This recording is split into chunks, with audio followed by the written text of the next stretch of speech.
Hey, it's Callan from Authentic Lifestyle Design, and today I want to talk to you about the 5 love languages. Now, this explores there's 5 key ways to give and to receive love. It came from a book and research from a guy named Gary Chapman, and overall he explored this concept and this principle and created this model now known as the 5 love languages. And maybe you've heard of it, but maybe you don't fully understand it. That's what this video is about today. I mean, the most direct way to understand it is to read Gary Chapman's book, and it's not a long read. You could probably read it in a few hours, really. And it's something that I'd recommend picking up if you get the time. Now, his original book was written about relationships, about, intimate relationships, but he's gone on to write ones for, like, parents for their kids, and I think there's a business one and all sorts of things for the 5 languages, but it's always that same principle that there's 5 different ways to give and receive love. And it's interesting because often you can see a disconnect between people who do love each other and they're showing that love, but maybe they're not showing it in the way that their partner receives it. For example, you could say something really beautiful to someone in French, but if they don't speak French, they have no idea, right? And it's the same thing. Love is genuinely a language, and you'll have a way you like to give love, and the ways you give love are probably the same ways that you would want to receive it, okay? And it's important because this can be a really easy way to solve problems in your relationships, be that an intimate relationship or a friendship or a professional relationship, whatever it is. It can be really beneficial. Now, I'll go into what the 5 love languages are, and then we'll talk a little bit about each one.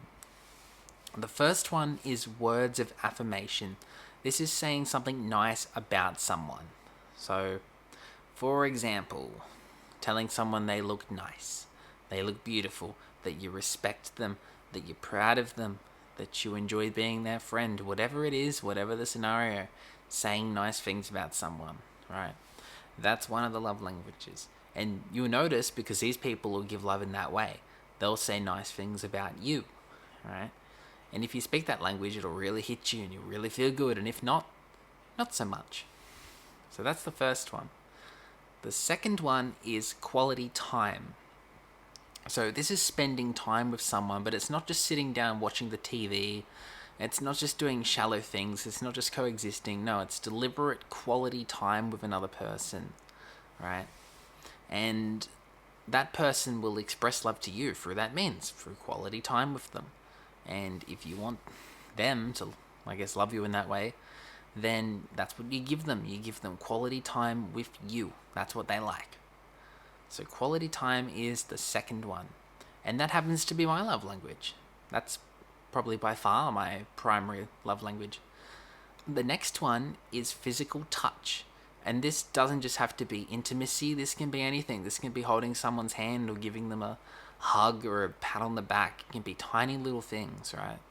And physical touch is this third language.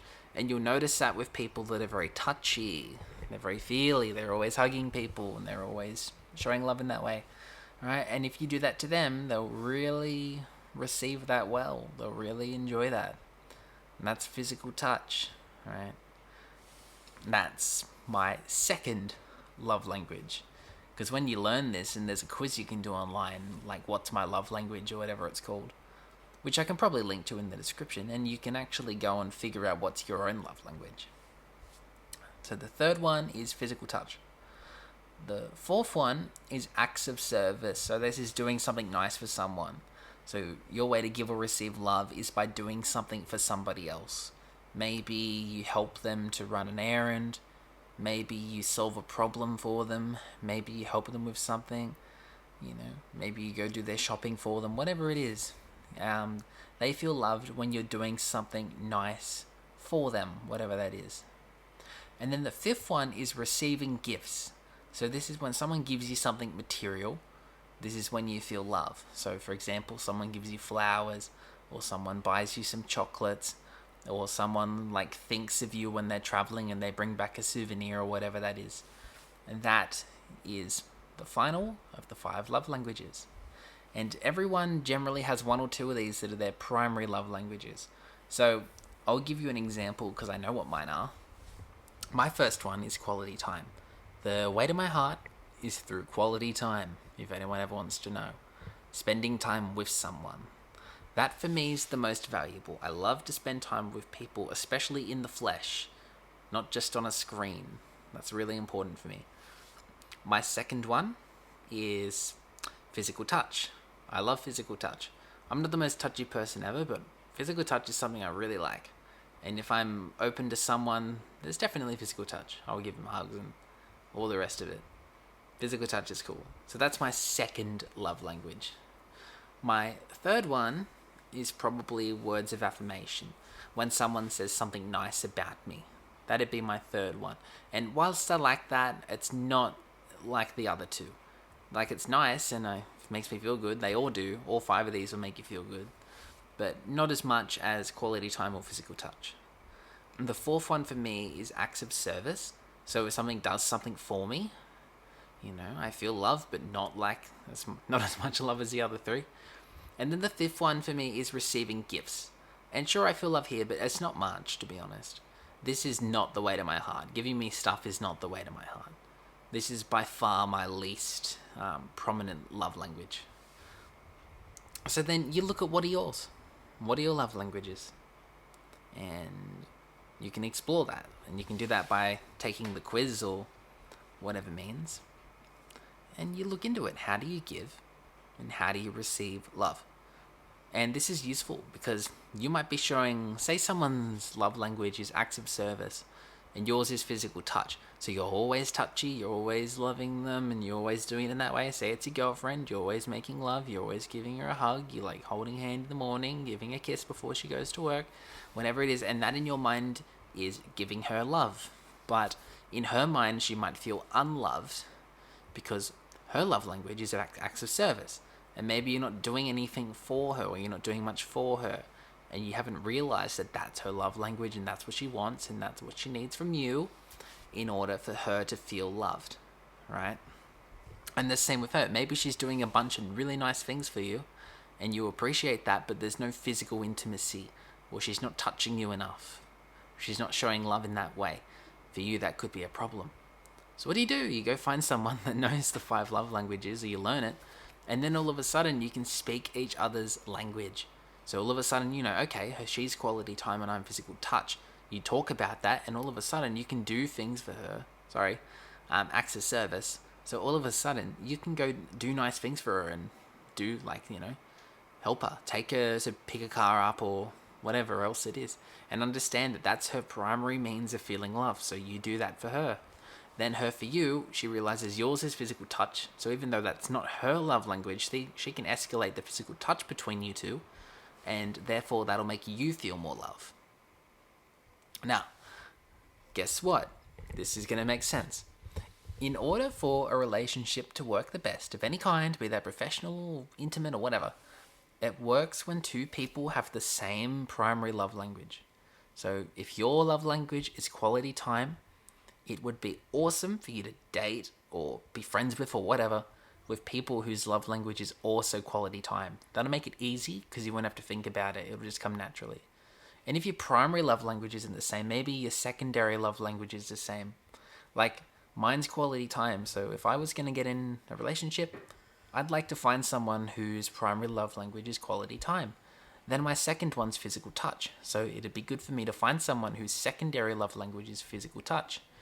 Now, if they flipped and their primary love language was physical touch and their secondary was quality time, well, that'd be fine as well. But if their primary love language was receiving gifts and my primary love language is quality time, that's hard, because for me, receiving gifts isn't a way I experience love. Not very much anyway, right? So I'd really have to actively try to give her these gifts in order. It's not something I do passively or automatically, because that's not how I receive love. That's not how I feel love. But I'd have to realize that's how she felt love. And therefore it's easy to actually use or to meet somebody who has the same love language you have. Then it's easy. For me, that's quality time. So what do? Give them quality time. And it's really easy because the 5 love languages is not a complicated model. It's really easy to talk about it with your friends or your family or your partner or whoever. And then all of a sudden you have this awesome tool. And if you read the book, there's so many examples of where it's used and how you can do it, and there's a wealth of stuff on YouTube about the 5 love languages. It's a really simple model. It's a psychological model, and it definitely holds weight. But at the same time, it's something you don't have to study for hours and hours to understand. It's really simple. And one conversation like this could literally save your marriage or whatever. Just talking about it. Just having that connect, oh, that's why it's not working, because you're receiving gifts and I'm quality time, and I'm showing you love with quality time, and you're showing me love by giving me things, but I don't care about the things you're giving me, and you don't care as much about quality time. So what if I give you things and then you spend quality time with me? All of a sudden you're meeting each other's needs, and there's a beauty to that. So, the 5 love languages. I will link the quiz in the description, and I might link the book as well if it's something you want to have a look at. And yeah, apart from that, I hope that it's a model that's useful to you. It's one of the ones I always come back to, right? It's really valuable. I see tremendous value in this, for whatever means. Because again, the original book's written about romantic partners and stuff, but you could use this in business. For example, if you know your boss is acts of service and you do something nice for him, he'll like it. Or if your boss is receiving gifts and you bring him back something cool from your holiday, he'll like it, right? Whatever means, whatever part of life, love languages is important.